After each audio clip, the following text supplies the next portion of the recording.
창세기 49장 말씀입니다. 창세기 49장 1절로 12절은 매일 성경으로는 28일 본문입니다. 한 절씩 교독하고 마지막 절은 함께 읽겠습니다. 제가 먼저 읽습니다. 야곱이 그 아들들을 불러 이르되 너희는 모이라. 너희가 후일에 당할 일을 내가 너희에게 이르리라. 너희는 모여 들으라. 야곱의 아들들아, 너희 아버지 이스라엘에게 들을지어다. 르우벤아, 너는 내 장자요 내 능력이요 내 기력의 시작이라. 위풍이 월등하고 권능이 탁월하다마는 물의 끓음 같았은즉 너는 탁월하지 못하리니 내가 아버지의 침상에 올라 더럽혔음이로다. 그가 내 침상에 올랐었도다. 시므온과 레이는 형제요 그들의 칼은 폭력의 도구로다. 내 호나 그들의 모의에 상관하지 말지어다. 내 영광아 그들의 집회에 참여하지 말지어다.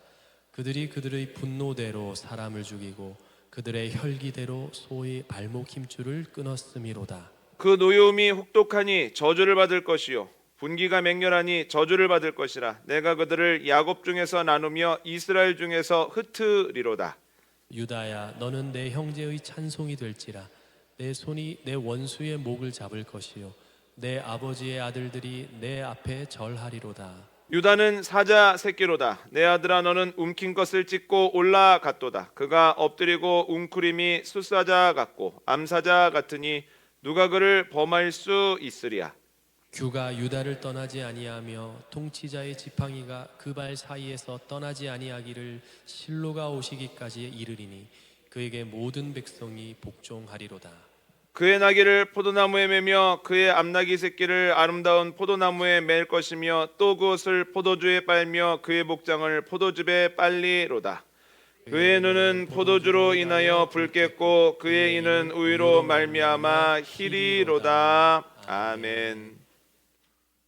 오늘 본문은 야곱이 죽기 전에 아들들을 불러서 축복해 주는 장면을 기록하고 있습니다.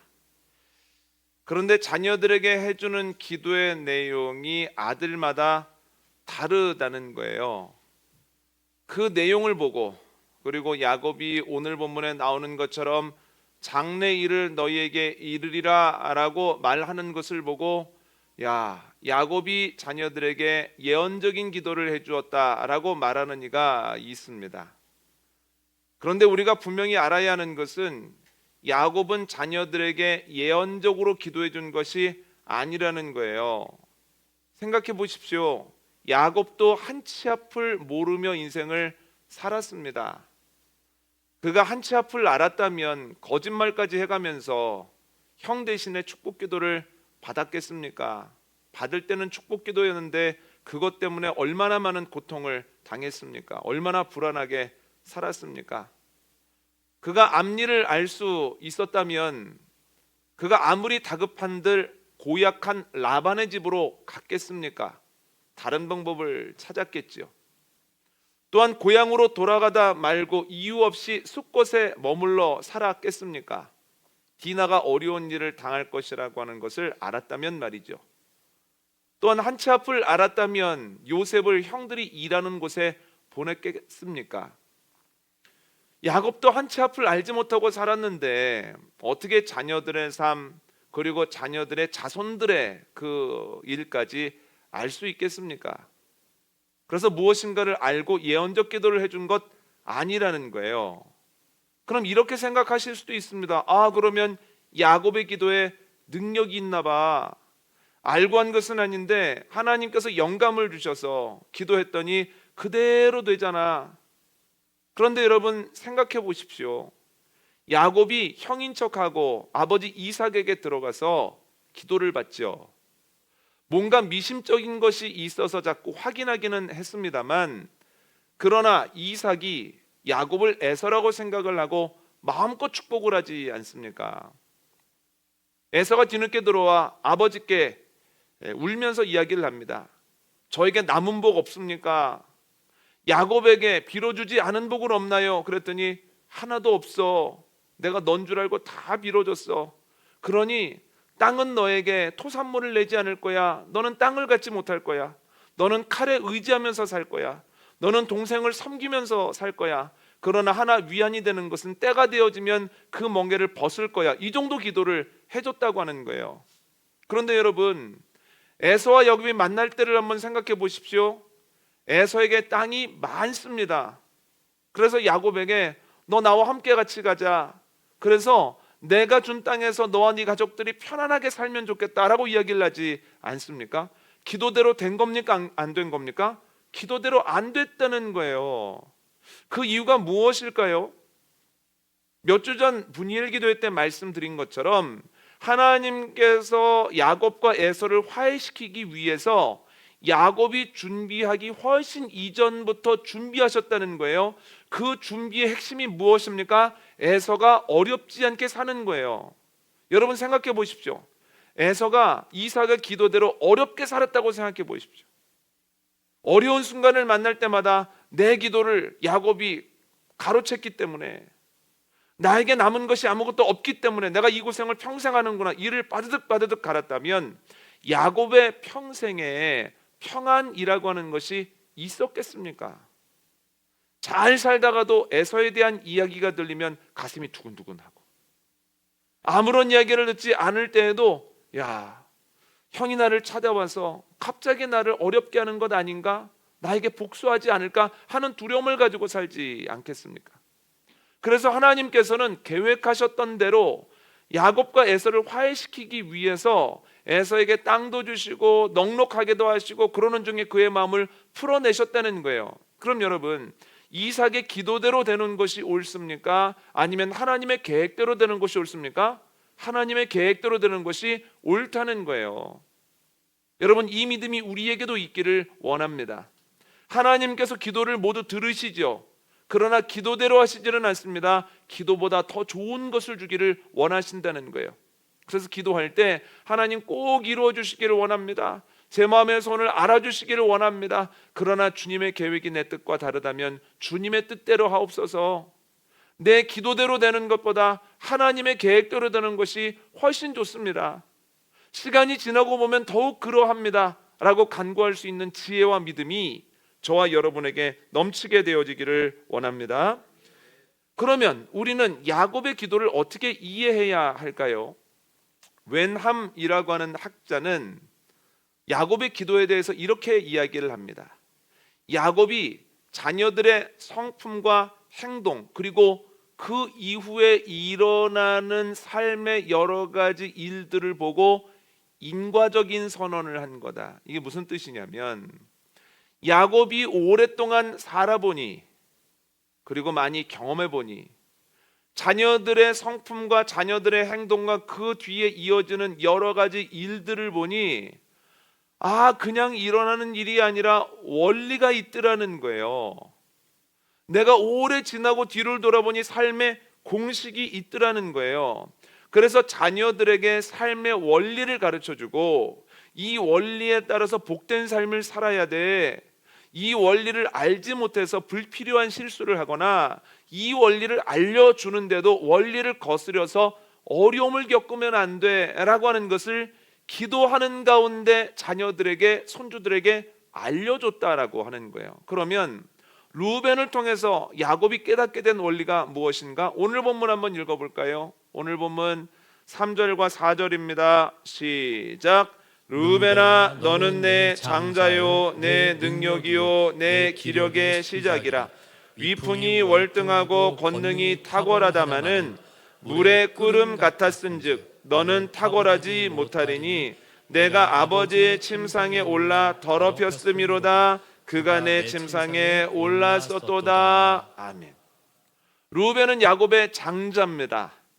그런데 하나님께서 루벤에게 주신 능력이 적지 않았다는 거예요. 아버지 야곱이 깜짝깜짝 놀랄 때가 있었습니다. 기대주였습니다. 그러나 그의 인생을 보면 펴보지 못하고 크게 쓰임받지 못하고 저물더라는 거예요. 그 이유가 무엇일까? 그에게는 물의 끓음과 같은 것이 있었다는 거예요.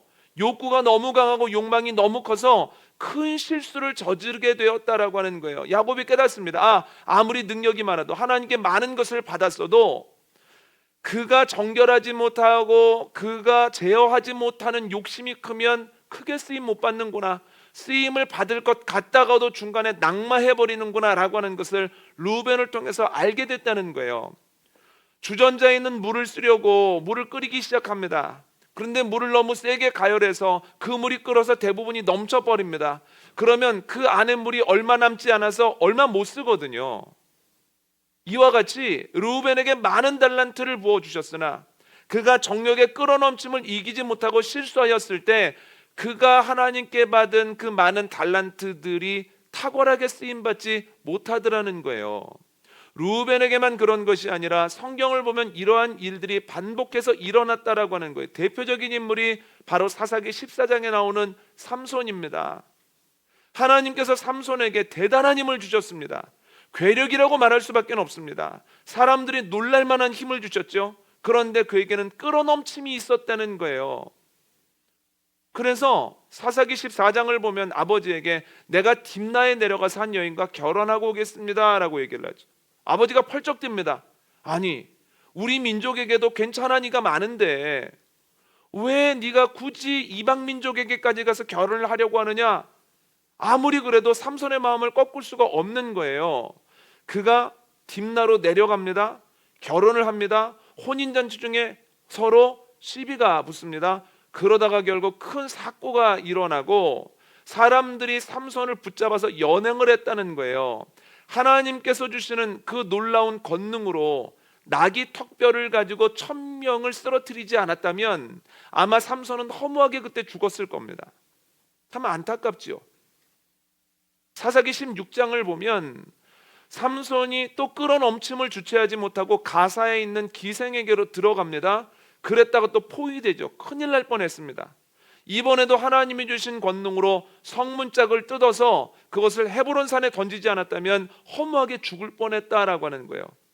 그런데 그러한 거듭된 일에도 끌어넘침이 제어가 안 되는 거예요. 그래서 결국 삼손이 어떻게 됩니까? 들릴라에게 속아서 애굽 사람에게 잡히고 모욕을 당하다가 결국 비참한 최후를 맞이하게 되었다라고 하는 거죠. 비참한 최후죠. 하나님께서 그에게 큰 계획을 가지고 놀라운 능력을 주셨는데 자기가 했던 실수 만회하는데 죽을 뻔했네, 겨우 살았네 하는데 그 능력을 쓰면서 살았다는 것. 삼손이 지도자의 위치에 있었으나 지도자의 끌어넘침으로 인하여서 이스라엘이 늘 위태위태했다는 것, 얼마나 안타까운 일입니까? 끌어넘침을 주체하지 못할 때 하나님께서 받은 것을 탁월하게 사용하지 못한다는 거예요. 그런데 다윗도 여기에 해당합니다. 하나님의 은혜로 다윗이 이스라엘의 왕이 됩니다. 그때부터 승승장구합니다. 동서남북에 있는 나라들을 차례차례 제압하기 시작합니다. 그런데 잘 되어질 때 끌어넘침을 주체하지 못했습니다. 그래서 우리아의 아내 밧세바를 불러다가 죄를 짓습니다. 전적으로 다윗의 잘못입니다. 그때부터 일어나는 일을 보면 왕의 자리가 버거울 만큼 다윗의 가정과 이스라엘 전역에서 쉽지 않은 일들이 일어난다라고 하는 거예요. 죽고 죽임이 계속되었다라고 하는 거예요. 여러분, 그런데 이 원리는 지금도 동일합니다. 끌어넘침이 사람을 탁월하지 못하게 한다는 거예요. 저 사람은 참 똑똑한 사람이야, 저 사람 참 많은 일들을 하겠어 하는 기대주였는데 성적인 욕망을 제어하지 못하거나 물질적인 욕심을 이기지 못해서 낙마해버리는 경우가 많다는 거예요. 우리의 눈으로 딱 볼 수 있는 경우가 바로 정치권에서 많이 일어나죠. 저 사람은 기대주야, 저 사람은 나중에 큰일 하겠어, 저 사람은 대통령도 할 수 있을 만한 그릇이야 했는데 어느 순간에 자신의 돈이나 혹은 성에 대한 것들, 끌어넘침을 이기지 못해서 그냥 낙마해버린다는 거예요. 소리 없이 사라져버린다는 거예요. 연예계에도 이런 일이 있습니다. 저 사람은 기대주야, 연기를 너무 잘해, 저 사람 너무 유쾌한 사람이야 했는데 어느 순간 실수를 통해서 낙마해서 사라져버린다라고 하는 거예요. 여러분, 끌어넘침을 이기게 하시는 하나님의 은혜가 저와 여러분에게, 여러분의 자녀에게 넘치게 되어지기를 원합니다. 그래서 하나님께서 나에게 주신 것을 온전히 다 사용하고 하나님 나라에 갈 때까지 충성하는 은혜가 저와 여러분에게 넘치게 되어지기를 원합니다. 그러면 시므온과 레위를 통해서는 야곱이 어떤 원리를 알게 되었을까요? 한번 오늘 본문 읽어볼까요?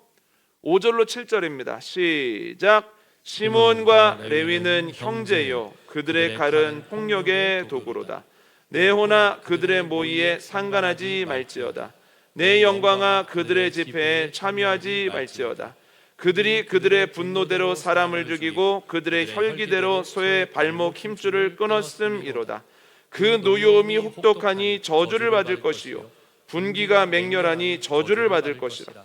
내가 그들을 야곱 중에서 나누며 이스라엘 중에서 흩으리로다. 아멘. 야곱의 딸 디나가 세겜에게 험한 일을 당합니다. 얼마 지나지 않아 하몰이 자기 아들 세겜을 데리고 와서 이야기합니다. 제 아들이 디나를 많이 사랑합니다. 결혼시킵시다. 우리 사돈을 맺읍시다. 그러면 서로에게 좋은 일이 될 것입니다. 그러자 야곱의 아들들이 거짓말을 합니다. 우리는 할례 받지 않는 사람들이랑은 상종하지 않습니다. 우리 가족이 되려면 할례부터 받아야 됩니다. 하몰과 그의 식솔들이 할례를 받고 행동이 다소 부자연스러울 때 시므온과 레위가 가서 하몰과 그의 모든 식솔을 죽였다는 거예요. 그리고 하몰이 가지고 있었던 재산들을 다 강탈해 가지고 왔다라고 하는 거죠. 그러니까 오늘 본문에 나오는 그 사건은, 이 말은 그 사건을 기반으로 하고 있다라고 하는 거예요. 그런데 이에 대해서 야곱이 뭐라고 얘기를 합니까? 7절 다시 읽어볼까요? 시작. 그 노여움이 혹독하니 저주를 받을 것이요 분기가 맹렬하니 저주를 받을 것이라. 내가 그들을 야곱 중에서 나누며 이스라엘 중에서 흩으리로다. 아멘. 화가 나서, 분노가 나서 홧김에 하게 되면 결국은 흩어지게 된다는, 이게 무엇이냐면 그들이 무엇인가를 열심히 하였는데 내 분에 못 이겨서 누군가를 어렵게 하려고, 누군가를 이겨보려고 하는 과정 가운데 했던 많은 일들은 열매를 맺는 것 같지만 결국 열매를 맺습니까? 못 맺습니까? 못 맺는다는 거예요. 흩어진다는 거예요. 그 뒤에도 이런 일이 있었거든요. 민수기 20장 한번 읽어볼까요? 민수기 20장 말씀 10절로 12절입니다. 시작. 모세와 아론이 회중을 그 반석 앞에 모으고 모세가 그들에게 이르되 반역한 너희여 들으라. 우리가 너희를 위하여 이 반석에서 물을 내랴 하고 모세가 그의 손을 들어 그의 지팡이로 반석을 2번 치니 물이 많이 솟아 나오므로 회중과 그들의 짐승이 마시니라. 여호와께서 모세와 아론에게 이르시되 너희가 나를 믿지 아니하고 이스라엘 자손의 목전에서 내 거룩함을 나타내지 아니한 고로 너희는 이 회중을 내가 그들에게 준 땅으로 인도하여 드리지 못하리라 하시니라. 아멘. 물이 떨어지려고 하자 백성들이 또 몰려와서 아브라함과 아론을 원망합니다. 우리를 왜 끌고 나왔습니까? 다 죽게 되었습니다. 물이 없는데 어떻게 살아갑니까? 하나님께 나아가 기도하잖아요. 어떻게 하면 좋겠습니까? 그래, 네가 반석에게 명하여 물을 내게 하라, 이렇게 말씀하시죠. 그런데 아마도 반석으로 가는 중에도 불평하는 소리가 귀에 들렸던 모양이에요. 얼마나 화가 나는지 반석으로 가서 이 지팡이로 반석을 딱 하고 치면서 얘기합니다. 우리가 너희를 위해서 물을 내랴? 그래, 풍성한 물을 내줄까? 하면서 반석을 딱 치자 물이 폭포수같이 쏟아져 나옵니다. 백성들이 먹고 마셨습니다. 그런데 문제가 뭐냐면 하나님께서 그 모습을 보시고 모세와 아론에게 말씀하셨다는 거예요. 네가 혈기를 이기지 못했으니 네가 가나안 땅에 들어가지 못할 거다. 왜 혈기 때문에 들어가지 못하게 하셨는가? 이에 대해서는 기회가 있을 때 다시 한번 나누도록 하겠습니다. 여러분, 모세가 얼마나 열심히 훈련받았습니까? 얼마나 열심히 광야를 걸었습니까? 얼마나 열심히 기도했습니까? 그런데 혈기와 분을 참지 못하고 무엇인가를 냈을 때 결국 그것 때문에 그가 가나안 땅으로 들어갈 수 없었다라고 하는 거예요. 혈기를 부리면 열매를 맺지 못한다. 분으로 무엇인가를 하면 결코 표대에 다다를 수 없다라고 하는 것은 지금도 동일하다라고 하는 거예요. 무엇인가를 하다가 홧김에 하는 경우가 있습니다. 화나서 하는 경우가 있습니다. 그런 경우에는 나중에 후회하죠. 아, 내가 그때 참았어야 되는데, 그때 한 번만 딱 참았으면 좋았을 것을, 그때 나오지 말걸, 그때 조금만 버틸걸, 그때 조금만 힘써볼 걸, 그러면 지금 내 모습은 조금 다를 텐데. 지금도 원리가 똑같죠. 그런데 유다에게는 사뭇 다른 이야기를 합니다. 오늘 본문 한번 읽어볼까요? 오늘 본문 8절로 10절입니다. 시작. 유다야, 너는 내 형제의 찬송이 될지라. 내 손이 내 원수의 목을 잡을 것이요 내 아버지의 아들들이 내 앞에 절하리로다. 유다는 사자 새끼로다. 내 아들아, 너는 움킨 것을 찢고 올라갔도다. 그가 엎드리고 웅크림이 수사자 같고 암사자 같으니 누가 그를 범할 수 있으랴. 휴가 유다를 떠나지 아니하며 통치자의 지팡이가 그 발 사이에서 떠나지 아니하기를 실로가 오시기까지 이르리니 그에게 모든 백성이 복종하리로다. 아멘. 야곱은 유다에 대해서는 굉장한 이야기를 합니다. 유다의 손이 원수의 목을 잡는다는 거예요. 그리고 그의 형제들이 유다에게 절을 한다는 거예요. 규가 유다를 떠나지 않는다는 겁니다. 이게 무엇입니까? 형제들의 지도자가 된다는 거예요. 유다 지파가 나중에 지파들의 대표가 된다는 거예요. 그리고 유다의 형제들의 리더가 되었을 때 유다 지파가 다른 지파를 이끌 때에 원수들을 치게 된다는 거예요. 원수들이 공격을 해도 그 형제들을 이스라엘을 이길 수 없을 거다라고 하는 기도를 이스라엘이 했다는 거예요. 왜 이런 기도할까요? 저는 유다 하면 두 가지 생각이 납니다. 첫 번째는 이해입니다. 유다가 어렸을 때는 아버지 야곱이 우습게 보였습니다. 이게 뭐야? 열심히 일이나 할 줄 알지 가족을 화목하게 다스리지도 못하잖아. 그 많은 아들 중에 요셉만 사랑하다가 이 가족 안에 있는 이 일들이 뭐야? 서로 미워하고 반목하고 하면서 아버지를 우습게 봤다는 거예요. 그런데 여러분, 우습게 보면서 분가를 하거든요. 삶이 만만치 않은 거예요. 처음엔 괜찮은 줄 알았거든요. 그런데 시간이 가면서 첫째 아들 죽고 둘째 아들 죽고 또 아내 죽고 또 그러다가 나중에 우리가 입에도 올리기 민망한 일이 며느리와의 사이에서 일어나서 쌍둥이를 낳았다라고 하는 거예요. 아버지가 우습게 보였었는데 그래서 분가했는데 그런데 살아보니 역시 삶이 만만치 않더라는 거예요. 그때부터 아버지를 조금 다른 눈으로 보기 시작합니다. 우리 아버지가 대단한 거였구나. 나는 아들 셋도 잘 건사하기가 힘들었는데 아버지는 12명이 넘는 자녀를 이렇게까지 이끌고 왔네. 다르게 보이죠. 이해의 관점이 넓어졌어요. 두 번째 드는 생각은 희생입니다. 요즘 한참 나누었었는데요. 그가 아버지께 약속을 하고 베냐민을 데리고 애굽으로 갑니다. 그런데 베냐민이 총리의 술잔을 훔친 도둑으로 몰리면서 평생 노예가 되어지는 상황이 됩니다. 그때 유다가 무엇이라고 이야기를 합니까?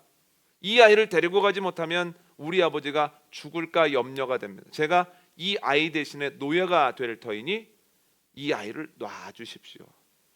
그 변한 모습을 보고 요셉이 감동을 하죠. 그리고 본인이 누구인지를 형들 앞에서 밝혔다라고 하는 거예요. 유다가 그런 모습을 보이지 않았다면, 자기 이속을 챙기려고 했다면, 베냐민을 놓고 갔다면 그 뒤에 어떤 일이 일어났겠습니까? 요셉이 모른 척하고 평생을 살지 않았겠습니까? 그의 희생을 통해서 놀라운 일이 일어나게 되었다라고 하는 거죠. 누군가를 깊이 이해하고 그 이해를 기반으로 인해서 희생할 수 있는 사람이 유다였다는 거예요. 그를 통해서 형제들이 하나가 됩니다. 형제들의 리더가 됩니다. 그리고 하나가 된 형제들이 외부의 적으로부터 자신들을 지켜낼 수 있었다라고 하는 거죠. 야곱이 이런 얘기하는 겁니다. 남을 이해하고 남을 위해 기꺼이 헌신하는 사람이 너희를 이끌 것이다. 리더가 될 것이다. 그리고 그 리더를 통해서 어려움을 이기게 될 것이다. 어찌어찌 리더가 돼도 남을 이해하지 못하거나 남에게 희생할 만큼이 요만큼 넘는 리더는 오히려 조직을 연약하게 만든다. 흩어지게 만든다. 그러나 남을 이해하고 남을 위해서 내 것을 내어놓으려고 하는, 준비가 되어 있고 실행을 하는 사람을 통해서는 그 공동체가 단단해진다라고 하는 말을 야곱이 인과적인 그 이유로 해준다는 거예요. 내가 살아보니 이렇더라. 너희가 이렇게 해서 리더가 됐으면 좋겠다. 너희를 통해서 너 있는 곳이 단단해졌으면 좋겠다. 그런데 이것이 이후에도 일어난다는 거예요. 동일하게. 저는 다윗을 보면 그 생각이 납니다. 여러분, 다윗이 부하들과 함께 동굴에 숨어 있는데 사울이 뒤를 보러 동굴에 들어갑니다. 수많은 동굴 중에서 다윗과 그의 사람들이 숨어 있는 곳으로 가거든요. 부하들이 쾌재를 부릅니다. 하나님께서 주신 기회입니다. 이번에 죽여야 합니다. 이번에 죽으면 우리 편안해질 수 있습니다. 그러더니 다시 뭐라고 얘기를 합니까? 아니, 하나님께서 기름 부으신 자를 우리가 죽일 수 없어 하면서 그를 살려보내죠.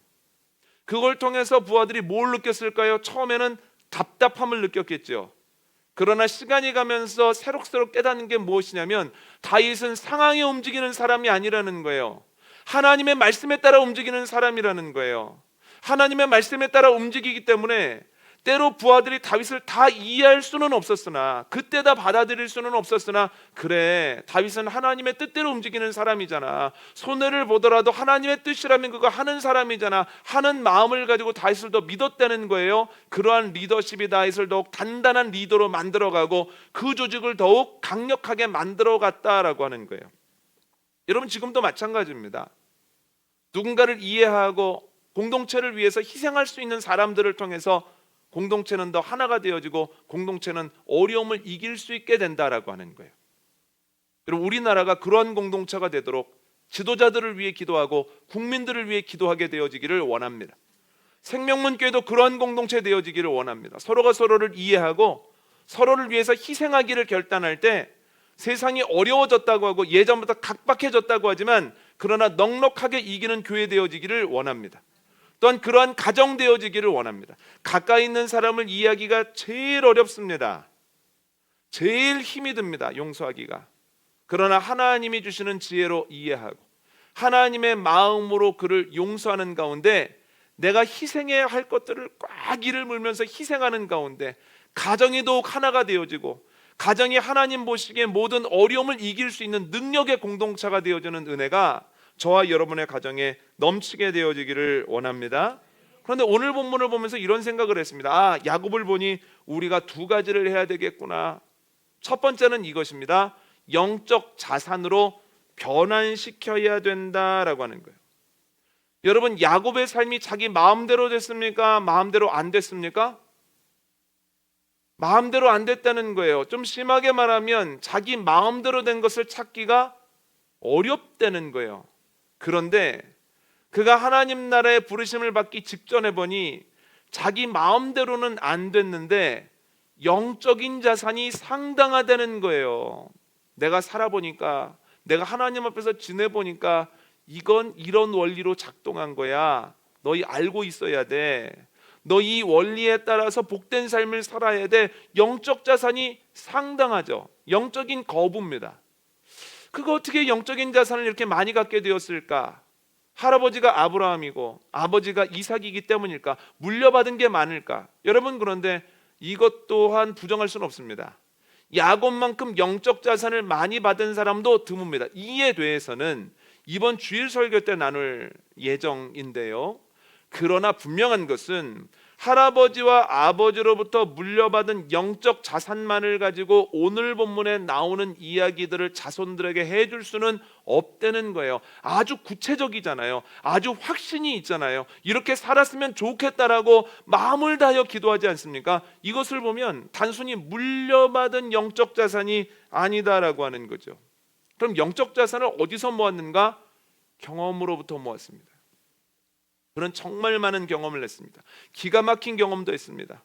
특별히 어려움도 많이 겪었습니다. 아픔도 느꼈습니다. 그런데 수많은 경험, 수많은 아픔, 수많은 어려움들을 통해서 그가 영적 자산을 가지게 되었다는 거야. 이런 원리구나.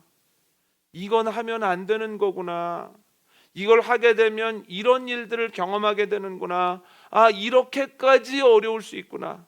근데 본인의 경험뿐만 아니라 간접 경험을 통해서도 그렇습니다. 르우벤을 보면서, 시몬과 레이를 보면서 이렇게 하면 안 돼, 이렇게 하면 이런 열매 거두는 거야 하면서 하나님 안에서의 원칙을 자꾸만 모아갔죠. 그랬을 때 영적 자산이 쌓였다는 거예요. 반면 좋은 일을 통해서도 배웠습니다. 이 일을 하면 하나님께서 이렇게 은혜를 주시고 하나님께서 은혜 주시면 이렇게 되는구나 라고 하는 것을 유다를 통해서 경험했다는 거예요. 다른 일들을 통해서도 경험했다는 거예요. 그래서 그는 영적 자산을 상당히 받은 것에서 만족하지 아니하고 또한 수많은 경험들, 부정적 경험과 긍정적 경험을 통해서 울 때와 웃을 때를 통해서 영적 자산을 계속해서 모았죠. 그랬더니 하나님 나라 갈 때에 영적 자산이 너무 많더라는 거예요. 그런데 여러분, 시간이 가면 영적 자산이 많아지는가? 특히 어려운 일을 경험하면 영적으로 부자가 되는 거예요. 여러분, 그렇지 않습니다. 어려운 일을 많이 경험하면 오히려 상처투성이일 수가 있습니다. 아, 나는 왜 이렇게 박복할까? 왜 이렇게 나는 어려운 일을 당할까? 나는 왜 이렇게 어려운 일들로 내 인생을 걸어가고 있는가 하면서 이 마음이 우울하고 낙심이 되고 또한 상처투성이일 수가 있거든요. 그런데 야곱의 경우는 다릅니다. 얼마든지 우울할 수 있습니다. 얼마든지 불평할 수 있습니다. 얼마든지 낙심할 수 있습니다. 그런데 우울하거나 불평하거나 낙심하지 아니하고 그는 그것을 영적 자산으로 변환시키더라는 거예요. 똑같은 경험을 합니다. 똑같이 아픔을 경험합니다. 똑같이 좋은 일을 경험합니다. 그런데 누군가는 그것을 우울감으로, 원망으로, 분노로, 교만으로 변환시켜가는 반면 야곱은, 그리고 야곱과 같은 신앙인들은 그것을 영적 자산으로 변환시켜 간다라고 하는 거예요. 여러분, 묻고 싶습니다. 여러분들은 여러 가지 일들을 경험할 때, 특별히 어려운 일들을 경험하셨을 때 그것을 영적 자산으로 변환시키고 계십니까? 아니면 그것을 상처로 변환시키고 계십니까? 아주 작은 차이 같지만 그러나 주님을 만날 때의 모습을 보면 완전히 다른 곳에 서 계실 거예요. 슬픔으로, 상처로 변환시키신 분들은 한나는 내 인생이라고 고백할 겁니다. 인생을. 그러나 영적 자산으로 변환시킨 분들은 복받은 내 인생이라고 고백하겠죠. 영적 자산으로 계속해서 변환시켰을 때 야곱이 뭐라고 고백합니까? 나는 복받은 인생입니다 라고 고백하죠. 그래서 바로에게도 복을 빌어주죠. 그 당시 최강대국의 바로에게 주눅들지 않더라는 거예요. 여러분, 무엇을 경험하든지 그것을 영적 자산으로 바꾸는 지혜가 저와 여러분에게 넘치게 되어지기를 원합니다. 그래서 내 마음속에 나는 복받은 인생이야, 하나님께서 특별히 아끼는 사람이야 라고 하는 고백이 늘 넘치게 되어지기를 원합니다. 첫 번째는 영적 자산으로의 전환입니다. 두 번째는 뭐냐면 영적 상속의 일상화라는 거예요. 여러분, 노후는 무척 중요합니다. 나이가 들었는데 몸이 건강하지 않거나 쓸만한 물질이 없거나 만날 만한 사람이 없으면, 내 말을 들어주는 이가 없으면 그 삶은 너무 고되다는 거예요. 그래서 여러 가지 면에서 노후를 준비하죠. 젊었을 때 건강 관리해 놔야 돼. 운동도 하고 좋은 것도 먹고.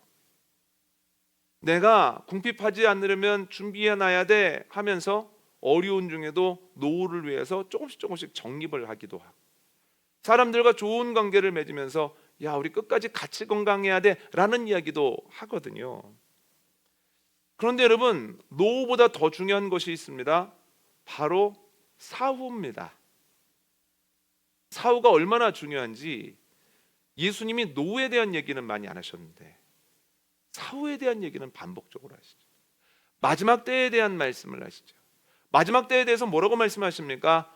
너희만 하나님을 알아서는 안 돼. 하나님이 너희를 알 수 있는 삶을 살아야 돼. 너희가 생각하기에 하나님을 내서는 안 돼. 하나님이 인정하실 만한 일들을 해야 돼 라고 하면서 마지막 때가 언제 이를지 모르니 늘 깨어 있어라. 열천의 비유도 말씀해 주시고 달란트의 비유도 말씀해 주신다는 거예요. 사후를 준비하라는 거예요. 그만큼 사후가 중요합니다. 그런데 참 신기한 것은 노후는 준비하는데 사후는 준비하지 않은 경우가 많다는 거예요. 노후는 준비 안 되면 마음이 불안한데 사후는 준비가 안 돼도 어떻게든 되지 않겠나 하는 생각을 가지고 가게 된다라고 하는 거예요. 여러분, 노후뿐만이 아니라 사후도 잘 준비하시기를 원합니다. 그래서 행복한 노후도 누리시지만 하나님이 이제 올라와라, 고향집으로 돌아와 라고 했을 때 기쁨으로 주님께 나아갈 수 있는 그 은혜가 저와 여러분에게 넘치게 되어지기를 원합니다. 그런데 여러분, 그럼 노후가 되면 어떤 걱정하실까요? 야, 내가 지금 주님께 부르심을 받아도 이상할 것이 없어. 내가 지금 부르심을 받아도 가족들이 허망하게 느끼진 않을 거야 라고 하는 나이 정도의 노후를 지내시는 분들은 무슨 걱정을 하냐면, 그러면 내가 물려받았던 것과 내가 노력하면서 모은 이것들은 어떻게 자녀들에게 물려줘야 될까 고민하지 않으십니까? 만약 살고 있는 집이 있다면 이건 어떻게 물려줘야 될까? 자녀가 1명이라면 세금은 어떻게 해야 될까? 자녀가 2명, 3명, 4명이라면 이건 어떻게 지혜롭게 물려줘야 자녀들 사이에 서운한 마음이 생기지 않을까? 이렇게 생각하지 않습니까? 또한 통장이 있고 거기에 잔액이 있다면 또 이건 어떻게 나눠줘야 되느냐, 상속에 대한 걱정을 하거든요. 그래서 지혜 있는 분들은 어떻게 합니까? 이건 물려줘야 돼. 어떻게 물려주면 좋을까? 그래서 미리 고민하고 그것을 지혜로운 방법으로 상속하되 조금씩 시간을 두고 상속하기 시작한다는 거예요. 그런데 참 신기한 것이 있습니다. 눈에 보이는 상속에 대해서는 신경을 쓰고 고민을 하고 노력을 하는데 영적 자산에 대해서는 상속에 대해서 생각을 많이 안 한다는 거예요. 저는 영적 자산 모으기가 훨씬 더 어렵다고 생각을 합니다. 물질적 자산을 모은 이들은 꽤 있습니다. 그러나 영적 자산을 모은 이들은 그렇게 많지 않습니다. 우리가 깜짝 놀라는 이유가 무엇입니까? 우리가 익히 알만한 목사님들이 은퇴를 할 때 갑자기 실망스러운 모습을 보이면 저분마저도 영적 자산이 저렇게 없었어, 영적 자산이 저렇게 없어서 허해서 저렇게 하는구나 라고 하는 걸 깜짝 놀라잖아요. 영적 자산이라고 하는 것은 얻기도 힘들고 지키기도 힘듭니다. 그런데 물려주기는 더 힘들다는 거예요. 그래서 영적 자산을 물려주기 위해서 힘을 써야 된다는 거예요. 고민해야 된다는 거예요. 반드시 물려줘야 되는데 한 번에 물려줄 수 있는 것이 아닙니다. 그래서 어렵습니다. 그럼 어떻게 해야 됩니까? 영적 상속의 생활을 해야 된다는 거. 따라해볼까요? 영적 상속의 생활화, 영적 상속의 생활화. 이게 무엇이냐면 끊임없이 자녀들에게 영적인 것들을 알려주는 거예요. 영적인 자산들을 조금씩이나마 물려주는 거예요. 나중에 줘야지, 나중에 믿겠지가 아니라, 그래, 아이들 어렸을 때부터, 아이들 젊을 때부터, 결혼하기 전부터, 결혼하자마자, 그리고 아이를 낳았을 때 끊임없이 내가 깨달은 것들, 영적 자산을 자녀들에게 물려주려고 노력할 때 그게 잘 안 물려주는 것 같지만, 그러나 때가 되어지면 아하, 이 영적 자산이 물려졌다라고 이야기할 때가 반드시 온다는 거예요. 여러분, 영적 자산의 생활화, 자녀들에게 하나님께서 나에게 깨닫게 하신 것들을 잘 물려주는 지혜가 저와 여러분에게 넘치게 되어지기를 원합니다. 그래서 주님께서 나에게 주셨던 은혜, 자녀들에게도 손주들에게도 허락하신 은혜가 넘치게 되어지기를 원합니다. 오늘 말씀 정리합니다. 내가 나의 자녀들을 위해서 해야 할 것이 있습니다. 첫 번째는 영적 자산으로 변환시켜야 된다는 거예요. 내 경험들, 내 아픔들, 내가 좋아했던 모든 것들, 슬픔이나 교만으로 변환시키는 것이 아니라 영적 자산을, 이런 거구나, 이걸 하면 이렇게 되는 거구나 라고 하는 것으로 변환시켜야 되는 거예요. 두 번째는 영적인 상속을 일상화, 생활화해야 된다는 거예요. 꼭 물려줘야 해. 그런데 물려주기 위해서는 오늘부터 하나씩 아이들에게 물려줘야 해. 열심히 노력할 때 영적인 기쁨을 여러분들만 느끼는 것이 아니라 우리의 자녀들도 손주들도 느끼고, 우리의 가문이 아브라함의 가문과 같이 복받은 가정 되어지기를 원합니다.